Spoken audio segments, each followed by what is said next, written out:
אתה יודע, מה שקורה פה זה שהם מכינים לך מלכודת, כן? מכתירים את ארסנל כאלופת הפרמייר ליג ואירופה יותר מוקדם בעונה, וזה מין טריק פסיכולוגי כזה, שהופך את הנרטיב מהתרגשות על ניצחון לפחד מהפסד, כן? אה, זה הופך את זה לסיטואציה שבו ארסנל, או כולנו, גם האוהדים, מרגישים כאילו, אם ארסנל לא תזכה, היא מאבדת משהו שהיא לא ממש אי פעם החזיקה בו. אז זה מייתר מין חרדה כזאת ופחד מכישלון. יש עוד איזה דבר שקשה לה, אני חושב, לזהות מרחוק, לגבי ארטטה ספציפית.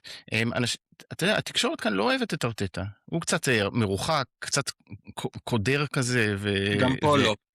כן, ומה קורה? הוא מחליף שניים שהיו לפניו, פפ, שהוא הגאון, וקלופ, שהוא הכריזמטי, כן?